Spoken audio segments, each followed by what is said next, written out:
lo que nos va a decir el diputado nacional de Unidad Ciudadana, Leopoldo Moró, sobre este y otros temas. Leopoldo, muy buenos días. Jorge Chamorro, un gusto hablar. ¿Cómo anda, Leopoldo?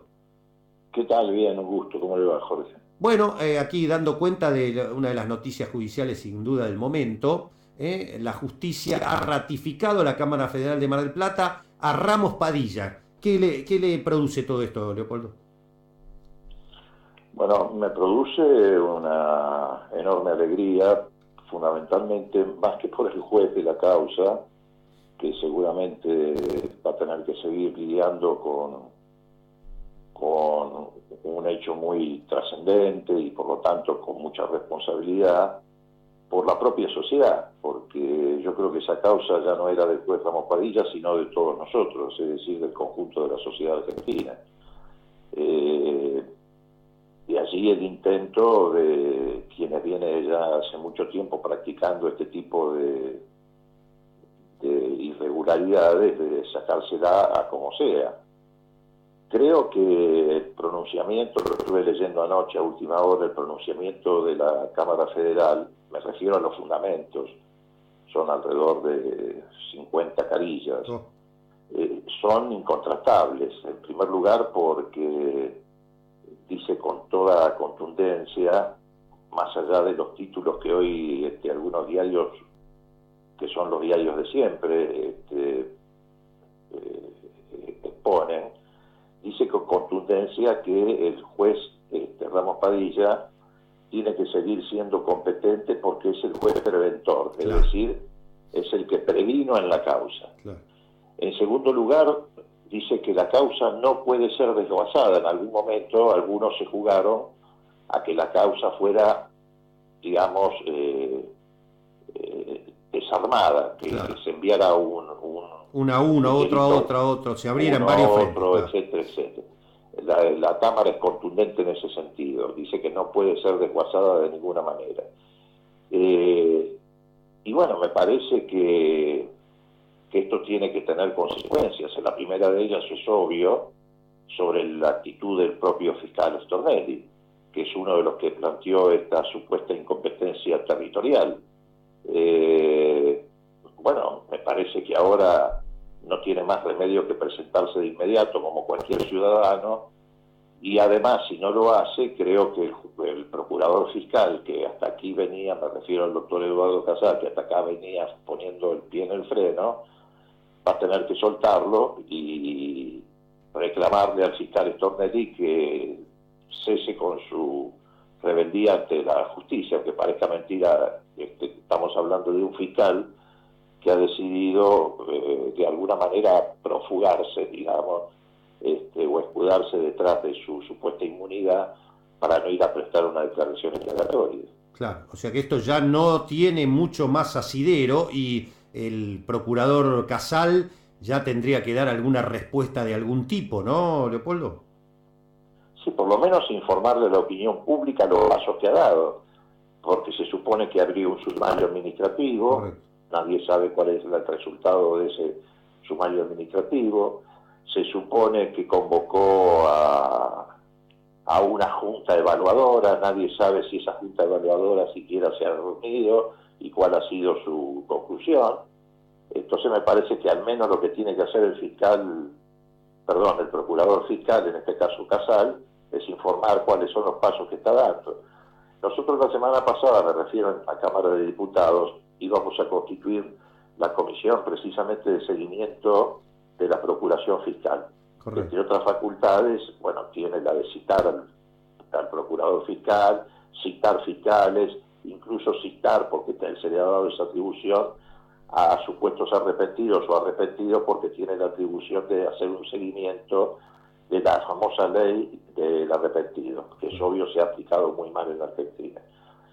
Lamentablemente se produjo ese día, fue una enorme desgracia, el mismo día que se iba a constituir, al mediodía, el día jueves pasado, el atentado, o mejor dicho, la muerte de Yaradón y las heridas graves que en ese momento recibió el diputado Olivera, y quedaron suspendidas las actividades. Pero este juez jueves se va a constituir. Lo primero que vamos a plantear nosotros es que se presente el fiscal Stornelli en el Congreso ante esta comisión para dar cuenta de su actitud y que se presente también el procurador fiscal, ¿no? Bien, bien. Sí, y la última novedad como derivaciones de todo esto, Nilda Garré ha demandado por las calumnias e injurias que recibió junto a Máximo Kirchner por las supuestas cuentas en Delaware, todo quedó demostrado que era mentira, y también nos venimos a enterar de que era uno de los armados en los cuales estaba implicado todo este grupete, ¿no? Efectivamente. Bueno, y nosotros también mañana, a más tardar, vamos a presentar la Cámara de Diputados, junto con el diputado Tailade y otros diputados de nuestra bancada, el pedido de juicio político a Garabano, como consecuencia también de esta causa, porque en esta causa quedó también plasmado que el ministro de Justicia, nada más y nada menos que el ministro de Justicia, en su despacho ofrecía beneficios a delincuentes a cambio de que fraguaran declaraciones en expedientes contra Cristina Kirchner. ¿Mañana formalmente hacen el pedido de juicio político entonces? Sí, mañana ya tenemos en nuestro escritorio el borrador que le vamos a pegar la última repasada hoy, y mañana más tardar, tal vez hoy mismo, pero mañana seguramente vamos a pedir el juicio político. ¿Hay evidencias además, ya claras de este tema, de esta intervención, Leopoldo? ¿Cómo, perdón? ¿Hay evidencias ya que implican seriamente a Garabano? Sí, hay evidencia, hay grabaciones.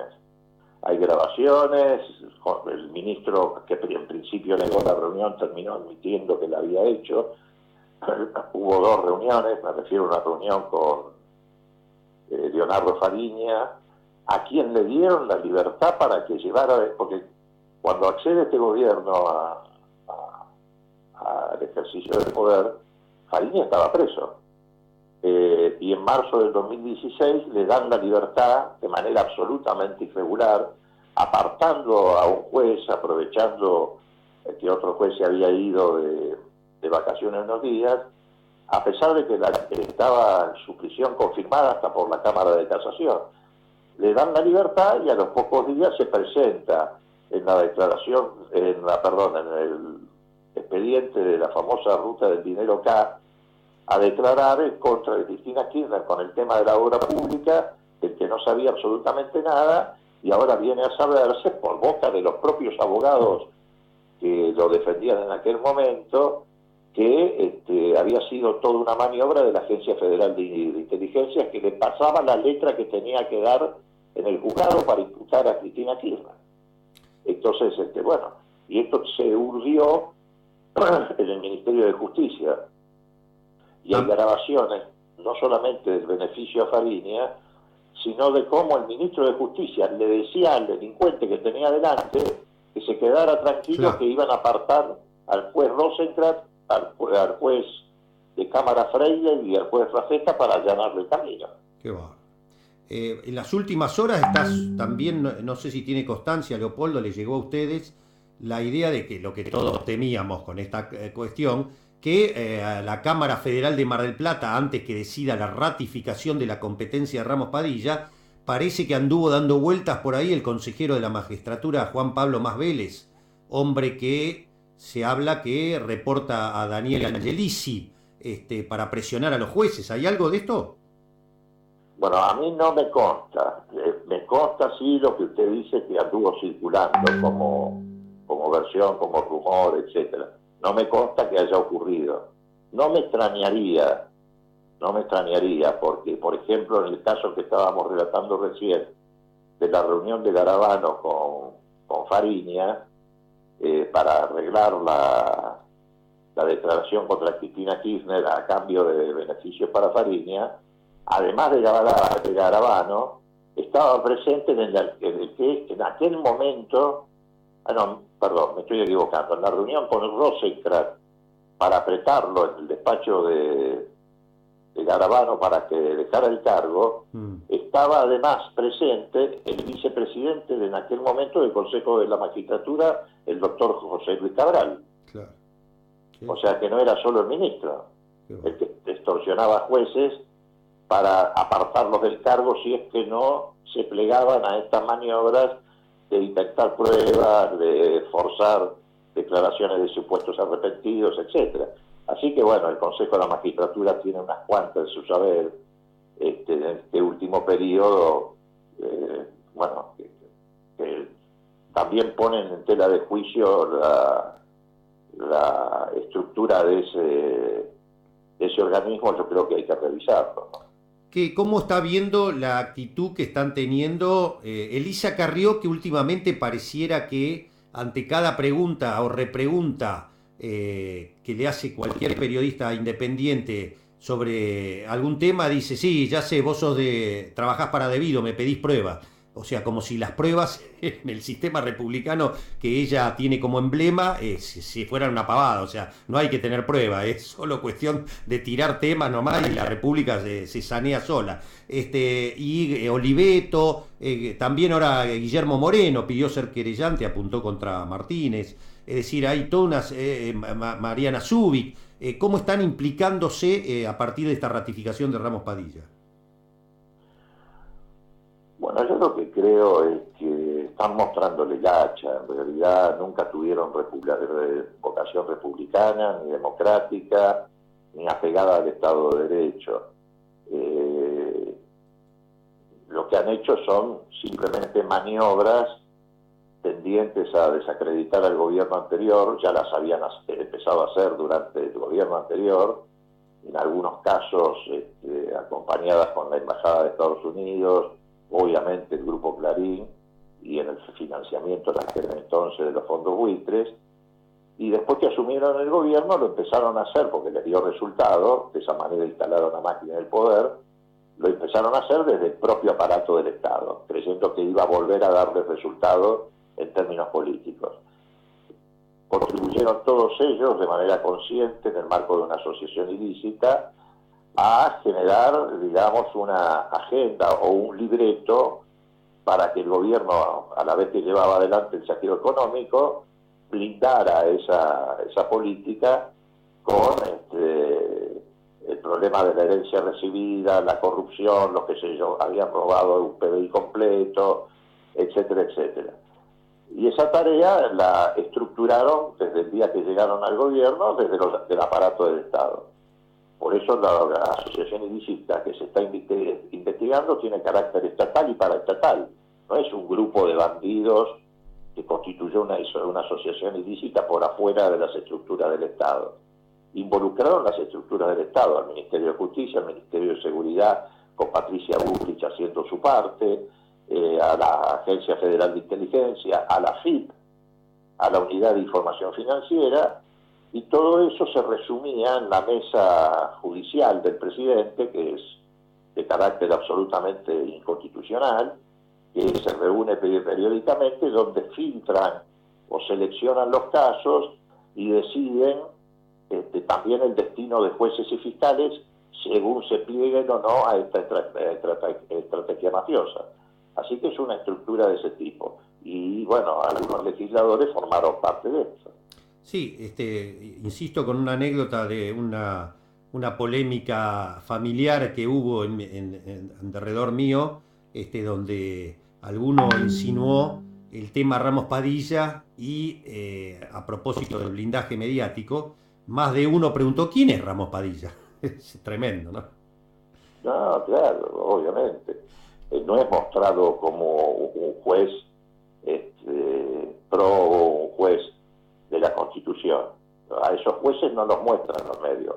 Muestran a jueces sinvergüenzas que hacen prevaricato, fabrican pruebas, implantan testigos falsos, son socios de D'Alessio. Esos son los jueces paradigmáticos de estos grupos, no los verdaderos jueces. Claro. Leopoldo, 2 minutos más, 2 preguntas políticas, si me permite. Una, la elección de Córdoba, ¿qué lectura hace? A ver, yo a las elecciones provinciales generalmente le doy ese carácter, de elecciones provinciales. Creo que no se proyectan automáticamente a una lectura nacional. Y además, fíjese usted que las 8 elecciones creo que ya llevamos de este último periodo, las 8 invariablemente la ganaron los oficialismos locales. de cualquier naturaleza, tanto en Neuquén, como en Río Negro, como en Entre Ríos, o San Juan, y Córdoba. Sí es cierto que algunos datos marcan tendencias que se pueden proyectar hacia las elecciones nacionales, pero solamente eso. Después los escenarios cambian mucho.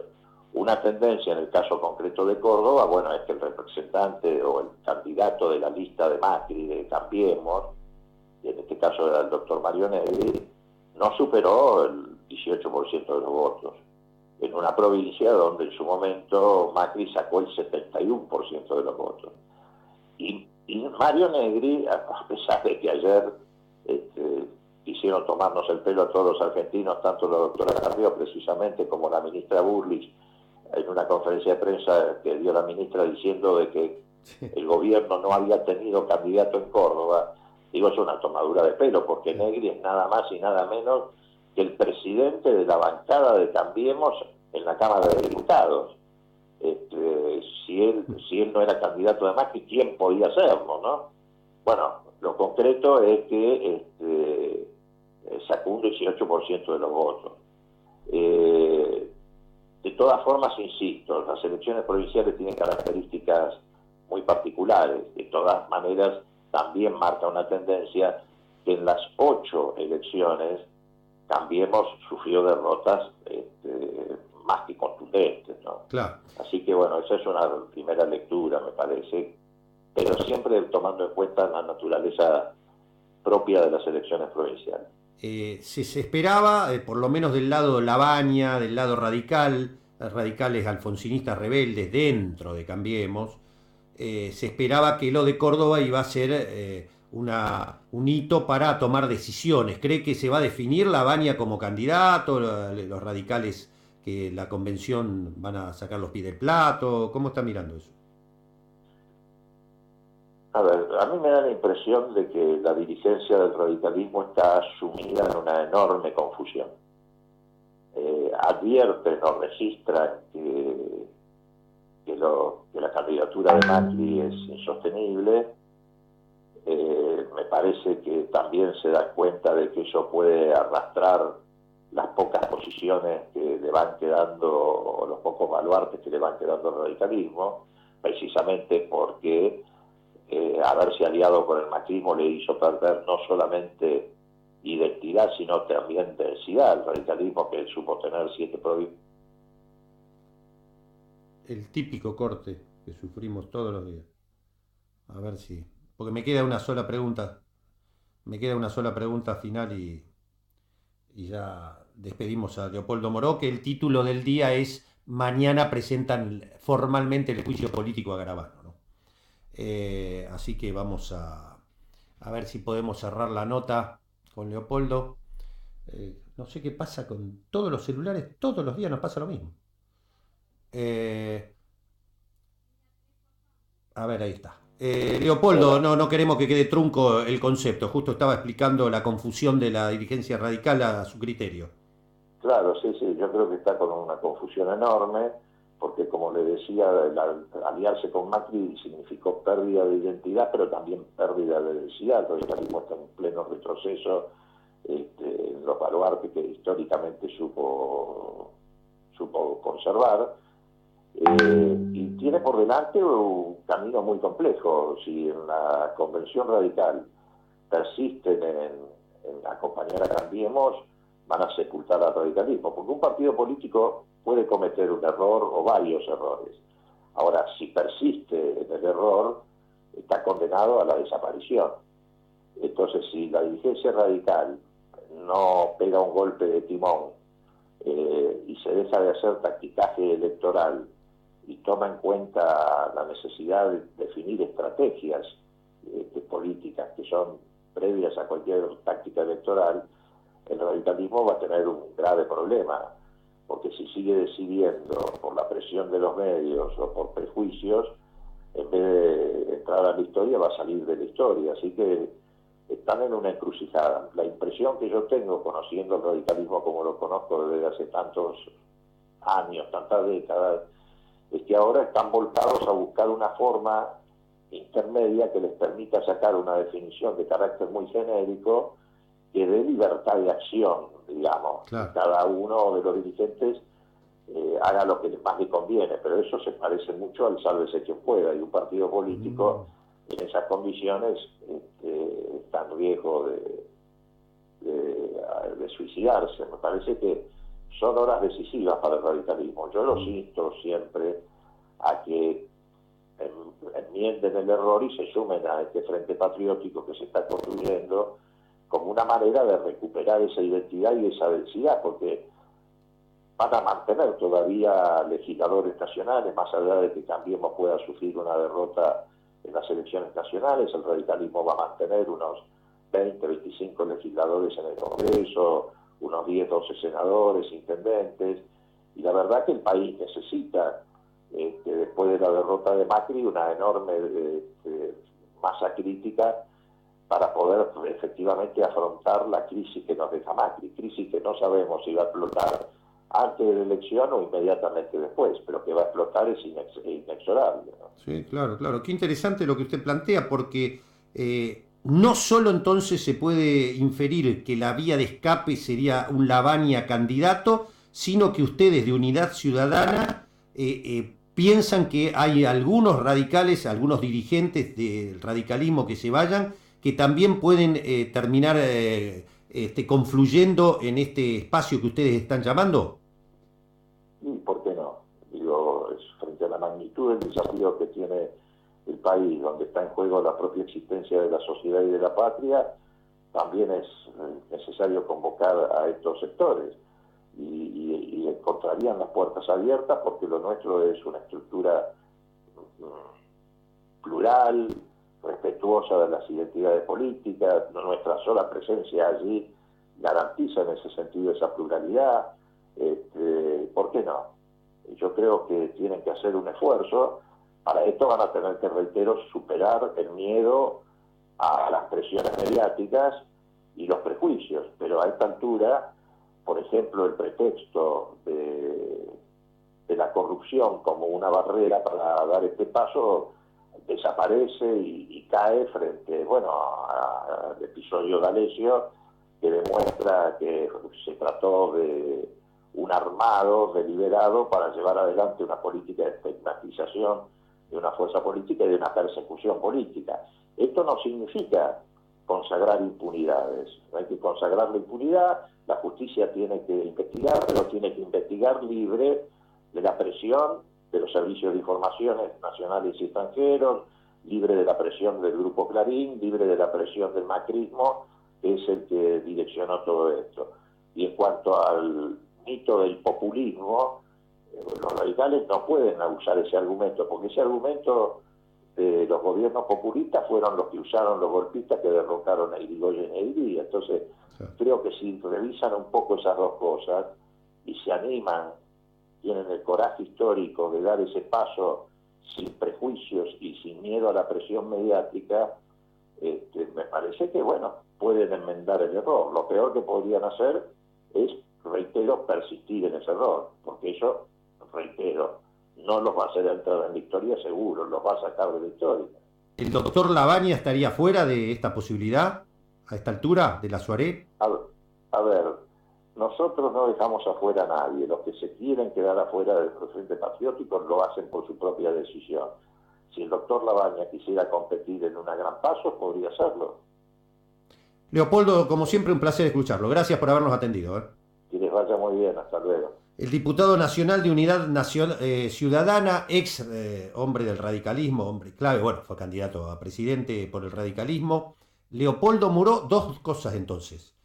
Mañana, junto con Tailiade y otros diputados, presentan el pedido formal de juicio político al ministro Garabano por las consecuencias del caso D'Alessio, y Leopoldo Muró, como ex radical hoy en Unidad Ciudadana, está haciendo un llamado ante la Convención Nacional del Radicalismo a que aquellos radicales piensen que también pueden terminar en Unidad Ciudadana.